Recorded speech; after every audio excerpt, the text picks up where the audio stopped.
Hello everyone, welcome to Study IQ. My name is Hina. In today's video, we are going to cover the topic irretrievable breakdown of marriage and cases related with that. So let's get started with it. सबसे पहले समझते हैं what is irretrievable breakdown of marriage. It is a situation where the marital relationship has reached a point where reconciliation is impossible. ठीक है, तो कभी कभार क्या होता है ना कि दोनों पार्टीज हैं, उनके में से किसी की फॉल्ट नहीं होती है। मेरा कहने का मतलब है कि सेक्शन 13 के अंदर कुछ ग्राउंड्स हैं डिवोर्स के, जिसको फॉल्ट थ्योरी भी बोलते हैं, कि सामने वाली पार्टी की गलती होती है, या तो उन्होंने एडल्ट्री की हो, डिजर्ट कर दिया हो, या क्रूअल्टी की हो, तो कोई ना कोई उनकी गलती होती है और जो दूसरी पार्टी है वो उस वजह से डिवोर्स लेना चाहती है। But at times, there is no such fault of any of the parties, but the circumstances has become in such a way कि it is impossible to live together. So उस सिचुएशन में कि जब reconcile करने का कोई भी scope नहीं रहता, कि फैमिलीज एंड फ्रेंड्स एंड जो प्रोफेशनल हेल्प है वो भी लेनी है, मगर उसके बाद भी सर्कमस्टांसेस ऐसे हैं कि जो पार्टीज हैं वो एक दूसरे के साथ नहीं रह सकती हैं, तो उसको हम बोलते हैं that the marriage has been irretrievably broken down, that it can't be retrieved. वो जो मैरिज है वो खत्म हो गई है और उसमें समझौते का कोई भी स्कोप नहीं है। तो उस तरीके की शादी को हम इरिट्रीवेबल ब्रेकडाउन ऑफ मैरिज बोलते हैं। Why it's important, a ground for divorce in some jurisdiction. अब इंडिया में इरिट्रीवेबल ब्रेकडाउन ऑफ मैरिज का जो ग्राउंड है डिवोर्स का, वो स्टैट्यूटरी ग्राउंड नहीं है। स्टैट्यूटरी ग्राउंड का से मेरा मतलब है कि अगर आप हिंदू मैरिज एक्ट सेक्शन 13 पढ़ेंगे तो वहां पर एक्सप्रेसली इस ग्राउंड को मेंशन नहीं किया गया है। मतलब कि आप कोर्ट में पिटीशन इस ग्राउंड के ऊपर फाइल नहीं कर सकते हैं कि the marriage has been broken irretrievably और मुझे डिवोर्स चाहिए। So this is not the ground you will see there, but आगे हम डिस्कस करेंगे कि इस ग्राउंड पे डिवोर्स मिल सकता है और कहाँ मिल सकता है, कब मिल सकता है। Will discuss all of that in this particular video. Focus on equity and avoiding prolonged litigation. अब ये जरूरी क्यों है कि हमें इरिट्रीवेबल ब्रेकडाउन ऑफ मैरिज का जो ग्राउंड है उस पर डिवोर्स देना चाहिए?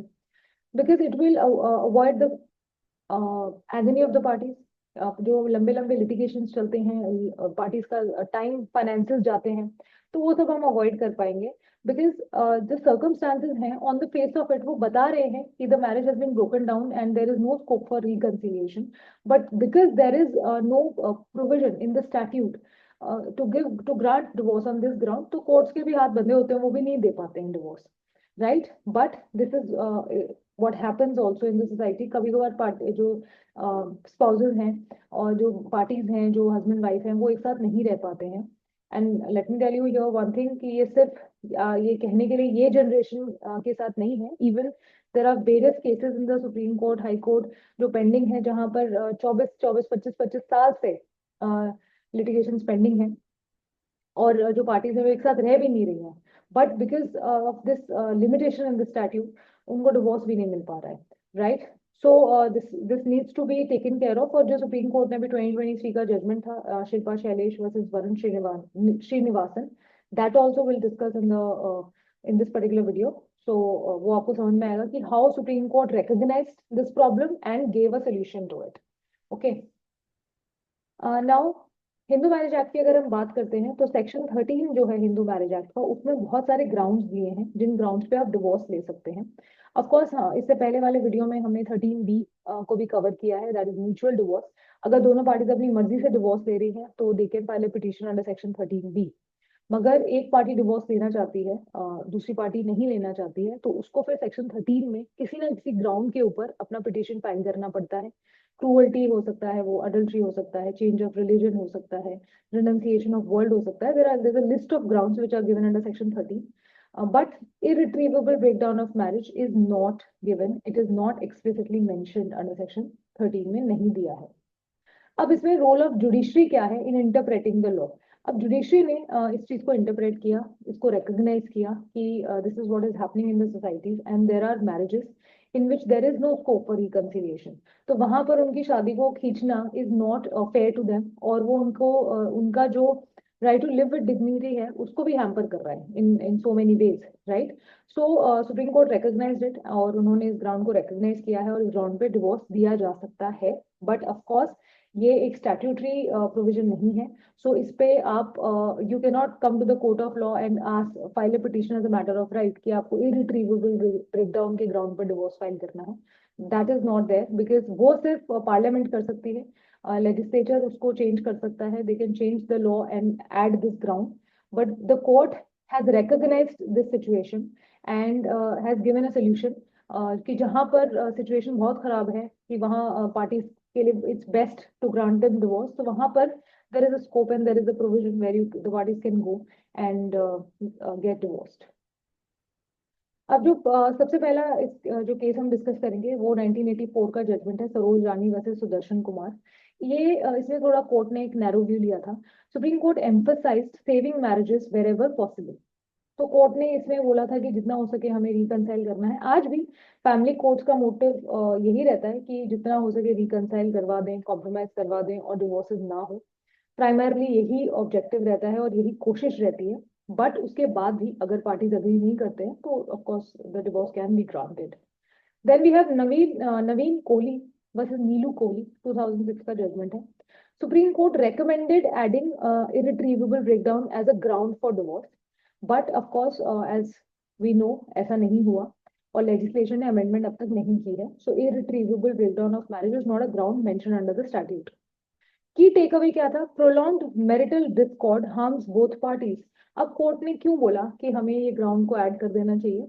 बिकॉज देखिए शादी होती है फॉर उसमें बहुत ज्यादा कॉन्जुगल राइट्स होती हैं and of course the party should feel free and they should feel respected and they should feel that they are not in a forced situation और उनका जो रिलेशनशिप है वो म्यूचुअल है, it's happier, right? That's why people get married.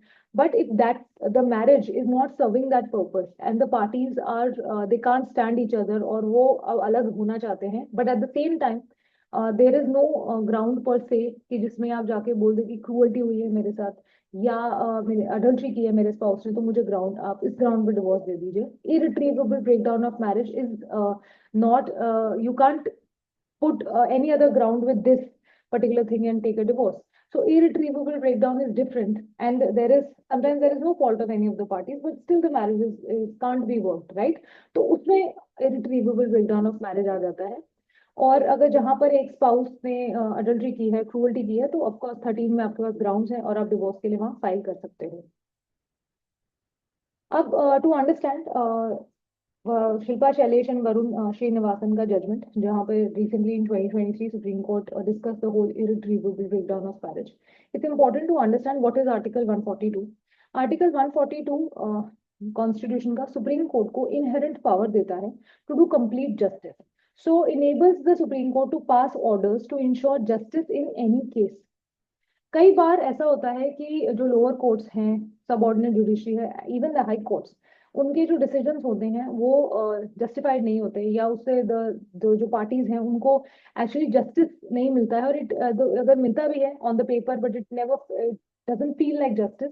और supreme court के पास कोई explicit statute में पावर नहीं है रिलीफ देने की, तो वो 142 आर्टिकल को यूज करके उनके पास इनहेरेंट पावर है to do complete justice. They can grant relief to the parties, allows bypassing statutory or procedural barriers when required. ये चीज हमने म्यूचुअल डिवोर्स में भी इससे पहला जो वीडियो है उसमें कवर की है, जहां मैंने आपको बताया कि कूलिंग ऑफ पीरियड को वेव ऑफ किया जा सकता है। वो एक स्टैट्यूटरी रिक्वायरमेंट है, but still under article 142 supreme court can do that. Used to dissolve marriages, example irretrievable breakdown and waiting periods जो म्यूचुअल डिवोर्स में होता है। Applied in PILs for systematic reforms and enforcement of rights. तो public interest के लिए इस article को दिया गया है और सुप्रीम कोर्ट यूज करती है। Then binding orders, supreme courts orders are enforceable nation wide and override lower courts decision. तो 142 में अगर सुप्रीम कोर्ट ने कोई डिसीजन दिया है तो it's binding on all the courts in the country, right? तो it becomes very important and कोई भी जो कोर्ट है इंडिया का उसको ओवरराइड नहीं कर सकता है। जैसा सुप्रीम कोर्ट ने अगर दे हैव एस्टैब्लिश्ड लॉ और उन्होंने एक इंटरप्रिटेशन दे दी है तो that interpretation is going to be valid throughout the country और उसको सुप्रीम कोर्ट ही ओवरराइड कर सकता है with the larger bench, but no other court can do that. Compensation and relief, powers to provide relief not explicitly covered by laws. तो कभी कभार क्या होता है ना कि कुछ सिचुएशंस ऐसी होती हैं, अराइज हो जाती हैं नहीं, और स्टैट्यूट में उस सिचुएशन को डील करने के लिए या कॉम्पनसेट करने के लिए रिलीफ अवेलेबल नहीं होता। So in that situation, Article 142 comes in picture कि भले ही स्टैट्यूट में रिलीफ अवेलेबल नहीं है, but in order to compensate the party, the aggrieved party, उसके साथ जो इंजरी हुई है, उसका जो लॉस हुआ है, उसको कॉम्पनसेट करने के लिए सुप्रीम कोर्ट फिर 142 का यूज करके उसको रिलीफ देती है। भले ही स्टैट्यूट में वो रिलीफ अवेलेबल नहीं है, फिर भी कोर्ट 142 में दे सकती है। Checks must align with constitutional principles and not violate fundamental rights. So this is also very important कि 142 में सुप्रीम कोर्ट के पास इनहेरेंट राइट जरूर है, मगर इसका ये मतलब नहीं है कि उस राइट को यूज करके supreme court can also give decisions which are violating fundamental rights. Fundamental rights को वायलेट नहीं कर सकता supreme court. So in order to grant relief under 142, supreme court also have to work within the parameters of fundamental right, and that line cannot be crossed. So this is about one article, Article 142. Now let's talk about Shilpa Shailesh versus Varun Srinivasan. इसमें Supreme Court ruled that it can grant, Supreme Court can grant a divorce on the ground of irretrievable breakdown of marriage under Article 142. तो supreme court ने इसमें बोला कि 142 article के अंदर irretrievable breakdown के ground पर आपको डिवोर्स मिल सकता है। This is significant as this ground is not explicitly provided under Hindu marriage act. ये हमने पहले भी डिस्कस किया कि हिंदू मैरिज एक्ट में अंडर सेक्शन 13 अगर हम डिवोर्स के ग्राउंड्स देखेंगे तो इरिट्रीवेबल ब्रेकडाउन ऑफ मैरिज उसमें कवर्ड नहीं है। The judgment allows the Supreme Court to bypass procedural and statutory requirements in cases where marriages are beyond repair.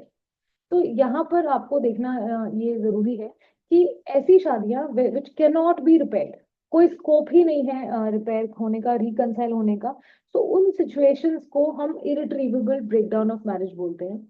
And supreme court से इसकी यहाँ पर as because there is no ground given under section 13, तो इसको हम continue रखें तो ये तो फिर उन पार्टीज के साथ गलत ही हो रहा है। तो कोर्ट हेल्ड कि ठीक है, there is it's not explicitly written, and of course supreme court can not explicitly write under article 13 because वो लेजिस्लेचर का काम है। They have given an interpretation and they have held कि 142 आर्टिकल के अंदर सुप्रीम कोर्ट इस ground पर divorce दे सकता है। Supreme Court held that the mandatory 6 to 18 month cooling off period under section 13B, 13B deals with mutual divorce. I have covered this whole thing under in lecture before this lecture. So अगर आपने नहीं देखा है, you can go and watch that. It will help you in understanding the provisions of mutual law, mutual divorce in a better way. So a 13B of HMA could be waived in deserving cases. This aims to reduce prolonged emotional trauma when reconciliation is evidently impossible. On the face of it, the circumstances are clearly showing that the marriage has been broken down and there is no scope for reconciliation. साफ साफ दिख रहा है, 10 साल से अलग रह रहे हैं, 15 साल से अलग रह रहे हैं, एक दूसरे से बात नहीं कर रहे हैं, एक दूसरे से रहना नहीं चाहते हैं, तो उन सबसे पता चल रहा है that the marriage has been broken down and there is no scope for reconciliation. Court ने कुछ पैरामीटर्स भी दिए। The judgment outline factors to assess irretrievable breakdown such as duration and nature of separation. तो कुछ उन्होंने grounds दिए। Of course ये exhaustive grounds नहीं है, इनमें लिस्ट ऐड और भी हो सकती हैं, और भी ग्राउंड्स ऐड हो सकते हैं, मगर कोर्ट ने कुछ फैक्टर्स दिए कि ये सब आपने देखना है to decide whether the marriage has been irretrievably broken down और नॉट। तो सबसे पहले duration and nature of separation, कि कब से और किस तरीके से आप एक दूसरे से अलग रह रहे हैं, जो स्पाउसेस हैं। लास्ट कोहैबिटेशन कब हुआ था, तो कोर्ट विल आल्सो सी कि सबसे कब कब की बात है व्हेन यू लास्ट कोहैबिटेड, और आपकी जो कॉन्जुगल राइट्स थी which you exercise towards each other.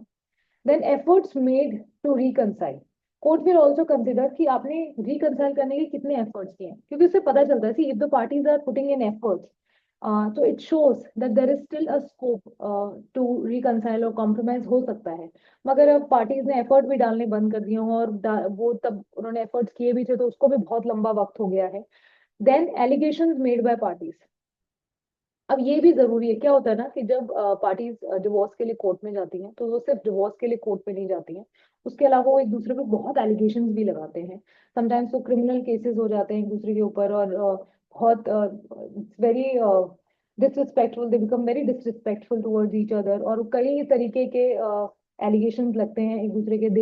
they like in the open court they say very like private conversations between them, and they really try to uh, you know pull each other down. तो वो ऐसी situations भी court देखेगा कि क्या शादी इस तरीके से पहुंच चुकी है कि उन्होंने जिस तरीके के एक दूसरे पे एलिगेशन लगाए हैं, अब ये सब देख के तो लग ही रहा है कि now they can't live with each other. तो उस सिचुएशन को भी कोर्ट कंसिडर करेगा। And then period of separation, again court will see कि कितना टाइम हो गया अलग रहते हुए। तो ये सारी चीजें जो है कोर्ट चेक करेगा to see whether the marriage has been irretrievably broken down और नॉट।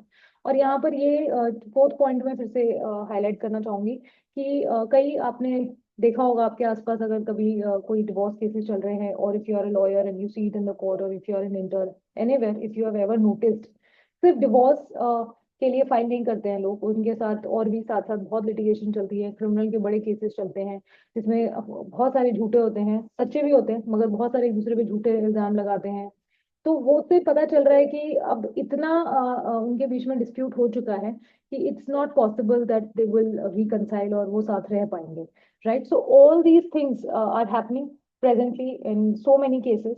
और बट ऐसा नहीं है कि वो सारे केसेस ही इरिट्रीवेबल ब्रेकडाउन ऑफ मैरिज के ग्राउंड में कवर हो जाएंगे and people will get divorce. No, that will not happen.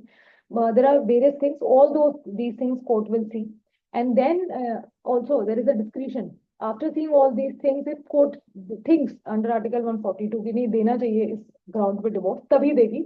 As a matter of right, you cannot go to the court and ask for divorce on this particular ground. The court emphasized that granting divorce under article 142 is discretionary and not a matter of right. It is to be exercised cautiously to ensure complete justice and to avoid misuse of this extraordinary power.